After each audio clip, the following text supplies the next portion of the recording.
Thank you so much for joining me on the podcast. Hey, Pratik, good to be here. All right, let's get right into it. Data curation. Obviously, you're building a company, but what exactly does data curation mean in the context of LLMs, and why is it crucial for the development of a modern AI application? So, data curation for LLM specifically is focused on the quality of the data that's fed into the LLM during training time. So, a lot of people will download something off the internet, the new Llama model or whatever off GitHub. And sometimes you just kind of don't think about the training that happened to create that model.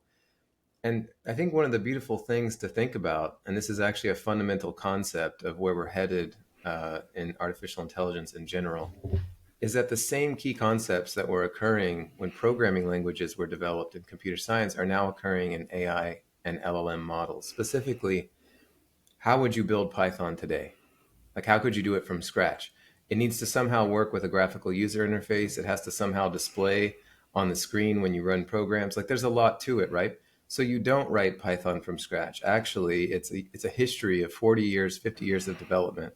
And you first had the first compiler, which was written in binary, and then there's some kind of system code on top of that, and then some system, and then MIPS if people have used MIPS, and then there's Verilog, and you're just building up from that languages, and then you have like your very low level system languages, and then on top of that, maybe you get to C finally, and then on top of that, maybe you write a compiler in C++, and then maybe you get the first version of Python, and subsequent versions of languages are often written in prior versions of languages. So why did I share all that when you're talking about data curation for LLMs? The reason is because that paradigm of how we built computer science is now being used as the paradigm for how we build artificial intelligence. And specifically, the first language models were very small and simple. And the early days, they were things like LSTMs. And before that, they were just simple classifiers based on like one hot encoded vectors that would train something called TF-IDF, term frequency inverse. Um, and these things were very simple. They didn't take into any of the context of the language around them. They would just make a prediction based on as if a sentence was like a bag of words. We built on top of that, and we then started taking into account attention. And this paper comes out, attention is all you need. And then we start making these things bigger and expanding them, parallelizing them. And then we use those language models that have been trained on a whole bunch of data, and we fine tune them to the next one. And then we fine tune them to the next one, and we keep building. And eventually you get the language models you have today, and that process is going to keep going. All right.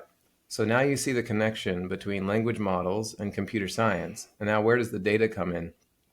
Every time that we fine tune a model, we carry all the errors from the data on the first iteration of the model. So every time that you build a new language on top of the previous language, or a new language model on top of the previous language model, you carry in all the error from the previous version. And so that means that any error that was in the beginning ends up being propagated into the future, but we keep adding more error with each iteration. And so the reason why data curation is really important for LLMs is because they're actually full of errors that have been propagated over many years. That's a great context. And when you think about the challenges that we face in curating data for LLMs, what are some of the more prominent ones? And also, how are developers addressing these challenges? Oh, yeah, this is easy. So if you've ever seen, for example, in a language model specifically, but this is true for image models, text model, but like simple text classifiers, tabular data. Let's focus on language models. People know them. Say you fine tune ChatGPT to take in a sentence and produce a label based on the emotion of that sentence. Then when you were training that thing to do that task, you would pass in a bunch of data of a bunch of sentences and the emotion associated with it. Some of the errors would be things like this. You pass in a sentence and it's actually not a sentence, it's just a telephone number, which obviously has no emotion. That would be an outlier. That's out of distribution. Sometimes you'll pass in gibberish. It's not even English. That's not even an outlier. That's not even part of the entire concept. That thing should be completely tossed out. That's like some people just call it bad data. Some people call it an outlier.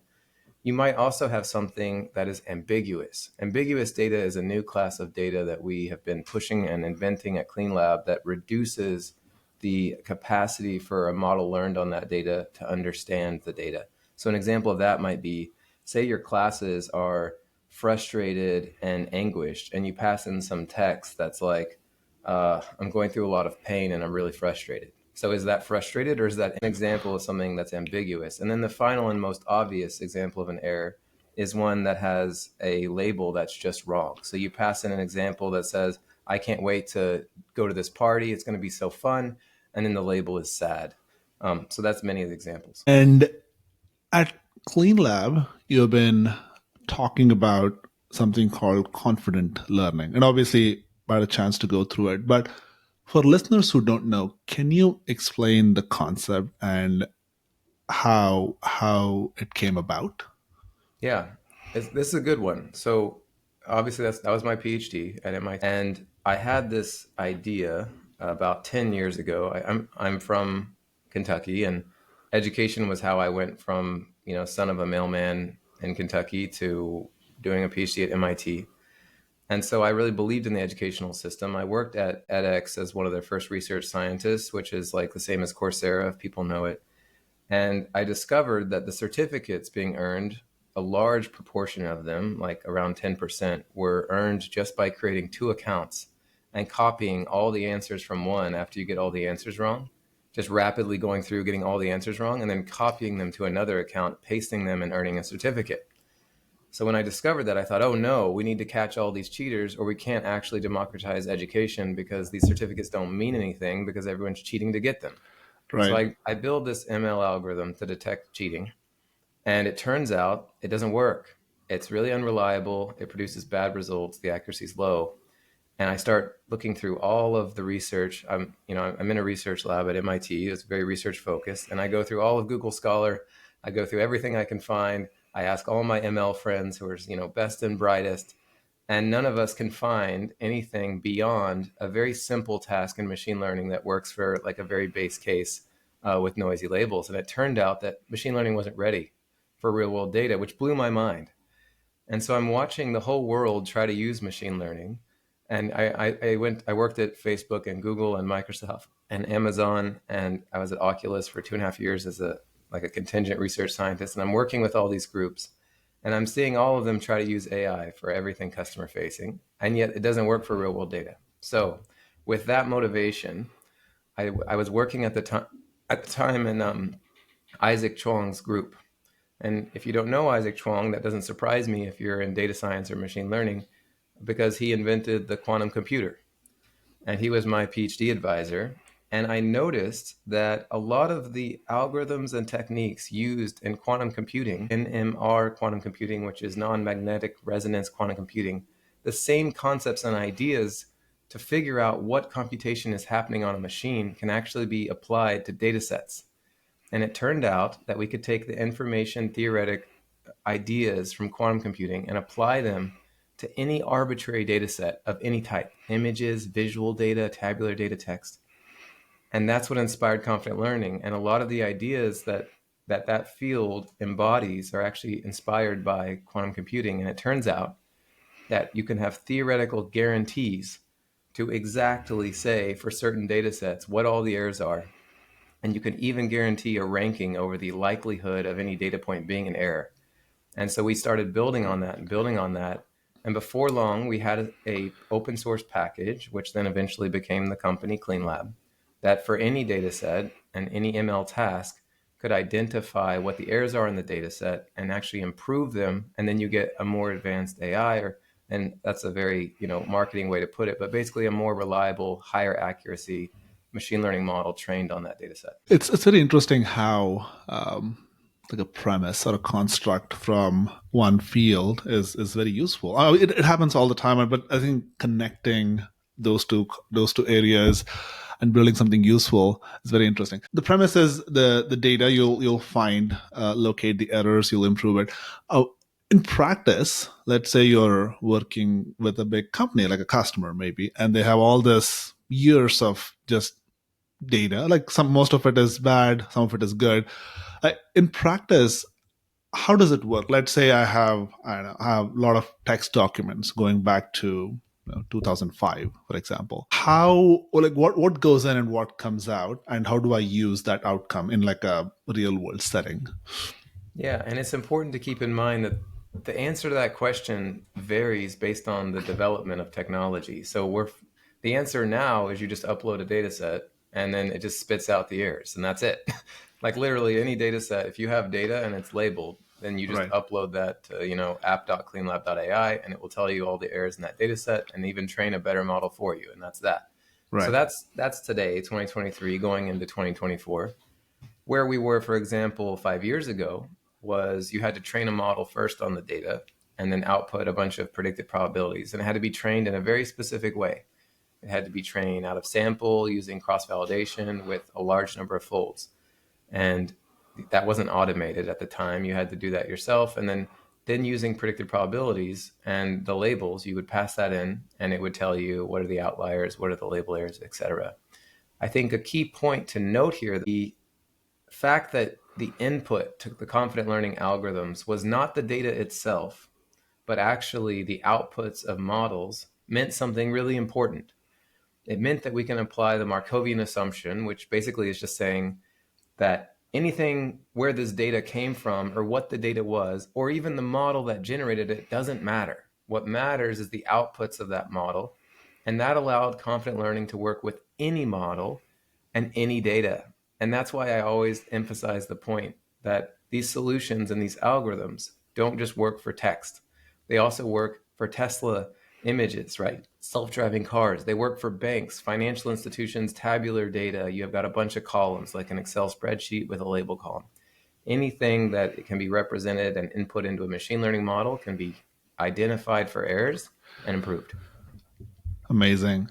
And maybe it's a good stopping point to quickly talk about what Cleanlab does. So, for listeners who don't know, can you quickly explain what the company does? Yeah, and there's sort of two personas. So the 10-year goal is to have anyone be able to build most AI solutions in hours or days, not months or years. So that's where we're headed. To achieve that, you have to recognize where the time and cost is spent in developing AI solutions. If you're familiar with Andrew Ng, he's commonly quoted for saying 80% of the time and cost is on the data engineering and the data quality. That's why we automate that. And that's our first, you don't go straight to Mars, you go to the moon first. So we go to the moon first and we make sure that we can automate that 80%. What comes after that is then better auto ML, better model deployment. And the world that we're building is one where you can imagine, for example, a doctor in a hospital who sees, wait a minute, every day, me and my team, my staff, we analyze patients' cardiovascular health, their blood rate, their heart rate, their blood pressure. We analyze their breathing rate, their history, and we look at all that data, and then we say, hey, this person needs a check-in for cancer or not.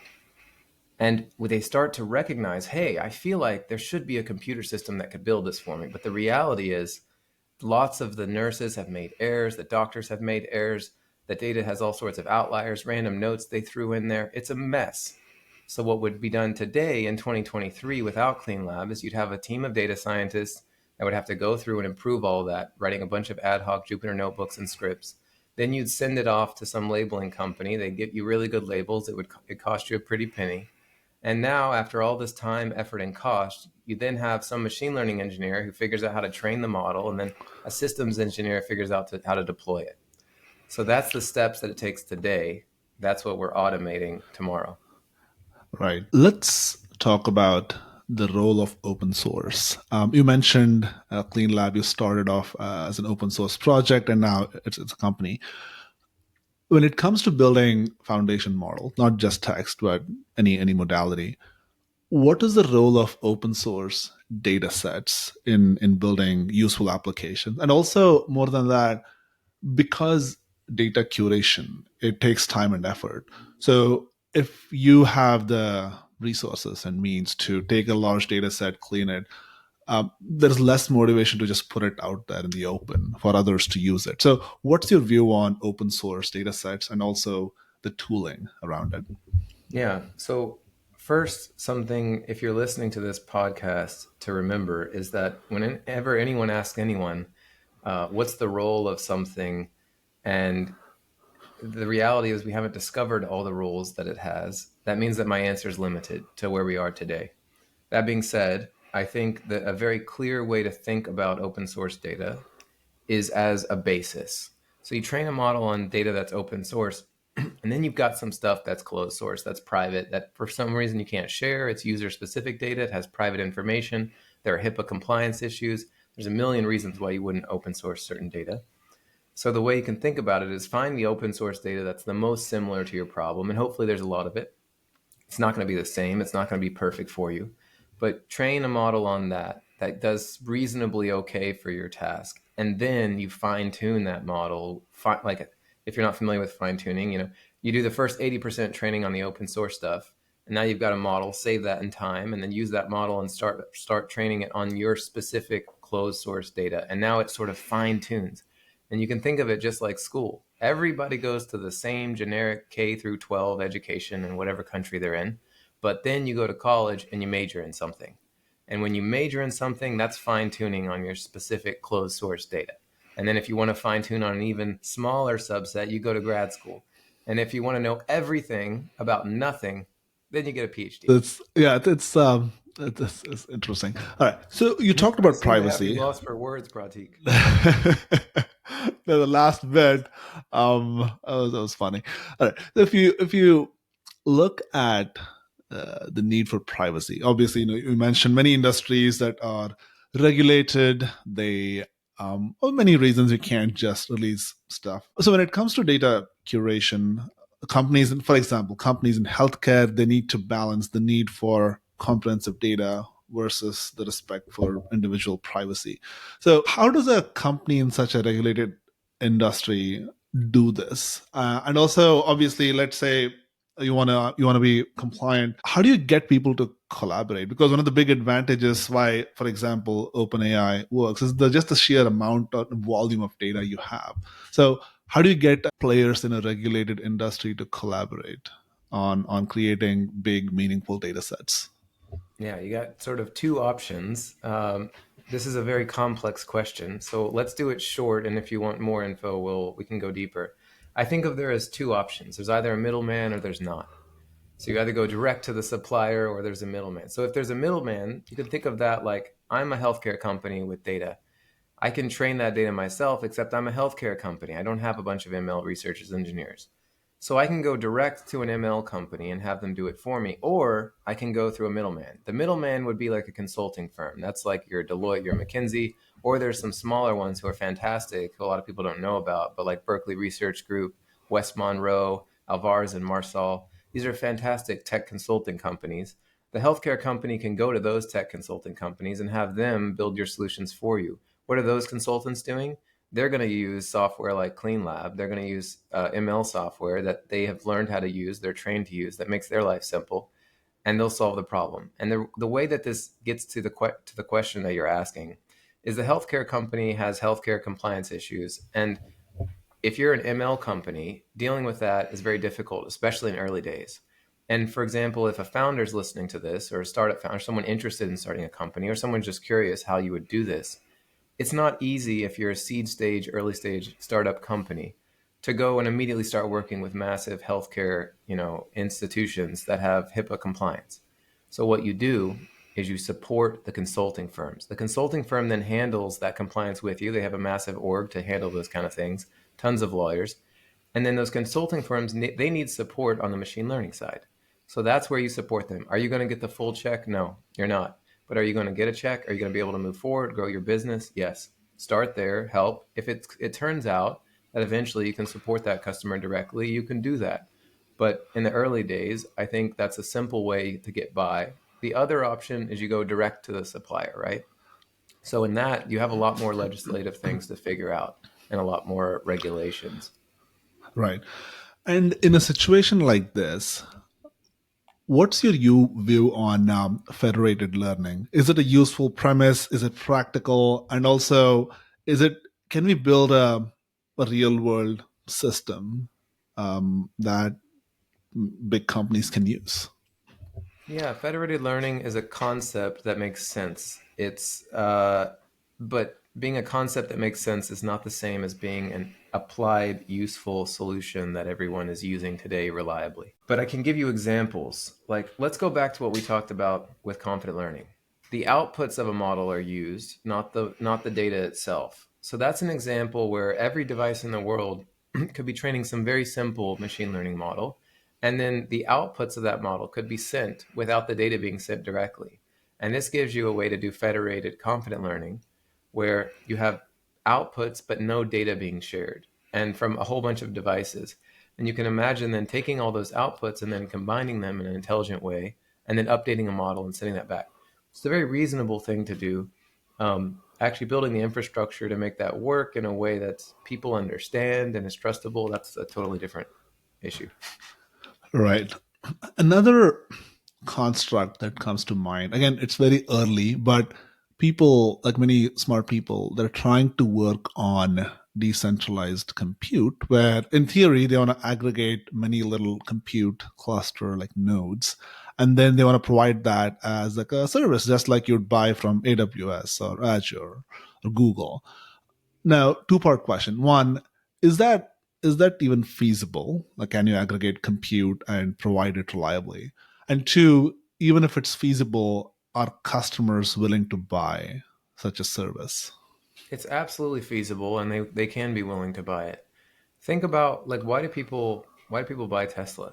You know, it's a great car, but that's not the reason they buy it. Right? They buy it because they believe in a vision. People care about the planet and the earth. Does it really have that much to do? I mean, it's very, very bad for the earth to build those batteries. The amount of of energy and fuel cost to build one of those batteries is pretty high. Now, most of the time, the argument by Tesla is the batteries outlive the cost and it ends up being good for the earth overall, and that's great. But the point is that people don't buy into it because it's just a great car, because a Mercedes Benz is also a great car and a BMW is also a great car. They buy it because they believe in the mission and it happens to also be a great car. So the reason I share that example is because there was a case where a group out of University of Washington, I don't quite remember the professor who led the group. I'm thinking Dan Wield, but I'm not group of faculty at University of Washington, who built the first system that could take a bunch of compute off everyone's computers and use it to identify protein structures. And this is pre DeepMind. Now we have much more advanced ways. And actually, LLMs are doing this like 1,000, probably more than 1,000 times faster. But at that time, it was a big deal because we were able to identify protein structures much faster by spreading the compute on everyone's computers. And people did it. Pratik, they actually did it. They got the program, and when their computer was sitting at home and they're not working, they let it find protein structures because they believed in the cause. Now, I've thought to myself, why didn't those University of Washington faculty then use that same ecosystem and let people just get paid for their compute? Right? That's a reasonable next step. And I think it's because they're focused on the academic problem. But I think the buy-in was there. And that jump with the right sort of email sent and a little bit of marketing and could have gotten them there. And so that's an example where what you suggested could actually happen in a feasible way. Right. Yeah, I think it's especially as the world is clamoring for more compute. And obviously Nvidia is gearing up to supply all the chips you'll need, but you need cloud service providers to aggregate these hardware offerings and offer the compute services. I think this could be a very, very interesting premise. And if you look at where the world is heading in terms of, there's a very interesting paper a while back about training compute optimal LLMs, and basically it talks about the balance between for a given data set of a specific size and shape. There's only a certain number of parameters that the model can have, after which it just doesn't mean anything. So in this case, when you talk to your customers about, hey, you have this data, images, text, videos, whatever it is, how do you advise them about the size of the model that can offer a reasonable representation of the data they have? Yeah, there are two ways to handle it. One is you let them pay for bigger models, and two is you don't talk about it at all. You know, you just handle it for them, and you're giving them something that provides value, and you just obfuscate the fact that you could spend more internally to give them a better result, but they found value with what they're already paying for. Now, there's also a meta solution. The meta solution is you, and this is what most people end up doing eventually, but when you're first building an ML company, you usually obfuscate this and you just kind of give a one solution fits all. But over time, what people end up doing is creating a way for a customer to choose the ideal solution for them on what's called the Pareto frontier, which you can basically just imagine as you have this curve, and as you're moving along the curve, you can sort of, in the beginning, you're getting the best performance, but you're paying a lot of money, and it's taking a lot of time. And then as you go along that curve, it takes less time, less money, but the accuracy goes down. And so you're trying to optimize for cost, time, and money, and somewhere on that curve is optimal for every customer. And so you just let them choose what's good for them. Right. I have one final question before we go to the rapid fire round, and this is mostly centered on ML engineers, and or rather, how should they train themselves to handle the complexities of data curation in AI? Because I'll start at the premise. When you're in college, everything is nice and controlled. The data sets are super clean. They're organized for you. So I feel like there's like a bit of a shock as you go from an academic environment to like a real world company where the data mess is the biggest shock. So if you had to kind of coach or guide a new ML engineer, what would you tell them? Yeah, at a high level, I would just like at this point, we have a whole entire suite of tools available. And I would advise people to actually take a moment and look at what's out there. You're not going to know everything, and it's evolving faster than you can keep up with today. And that's something you have to recognize. But I'd give three key points of advice. One is do not build everything from scratch. It's a total waste of time unless you're just trying to teach and learn. If you're just trying to learn, then it's totally worth it. Done. Then go online and try to figure out what's there. And don't just search Google. You have to go to the GitHub repos, see who's following, star them, look at other things in that same space, compare, try three different packages. It takes time, and I think it's difficult in a world today where there is so much thrown at you nonstop, and everything is in 3-second bite-sized clips. To be able to have the attention span to actually go through, say, 10 different technologies and use the best one. But if you're willing to invest that effort up front, you will often save yourself a lot of pain in the future. The second thing is I highly recommend that if you're a new engineer, you're new to the field, that you actually look at some of the online courses because they're pretty good and they've improved a lot. There's a course called dcai.csale.mit.edu where you can, for free, learn about data-centric AI, and it's a great way to get started. And the final thing is we need to recognize that the future of education, of knowledge, is not about knowing things. It's about knowing how to know things. And that's important to recognize. The best engineer 10 years from now will not be the best programmer, will not be the one who has programmed the longest. It'll be the one who's programmed for a long time, for sure, but also is deeply engaged with new tooling. And if you're using something like GitHub Copilot, there will be something else in 10 years. Whatever it is, if you are the best in the world at using that, and you also happen to be a good coder, the combination of those two will make you superior to someone who does not have AI assistance, because now you have all of the code that's ever been written and the access to it if you know how to wield that tool masterfully. And that's important to recognize where you should be spending your time instead of just learning how to code. That's amazing. And a good portion of the listeners are either aspiring founders, like early stage ML engineers, or people who are already running early stage companies. So I think this is a wonderful piece of advice. All right. With that, we're at the rapid fire round. I'll ask a series of questions and would love to hear your answers in 15 seconds or less. You ready? All right, let's do it. All right. Question number one. What's your favorite book? Oh, you caught me off guard right from the start. For everything, it's different, but I would say for marketing, the Bible. Right. Question number two. What has been an important but overlooked AI trend in the last 12 months? I think innovations in some of the multimodal LLMs, but it won't be overlooked next year. It was just overlooked last year. Yeah.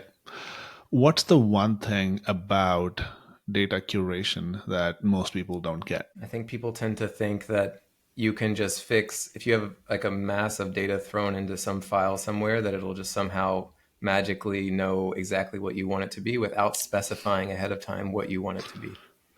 Right. Uh, what separates great AI products from the good ones? A great, a good AI product is something that makes the company and the founders money. A great AI product makes the whole world money. Amazing. Love that. All right, next question.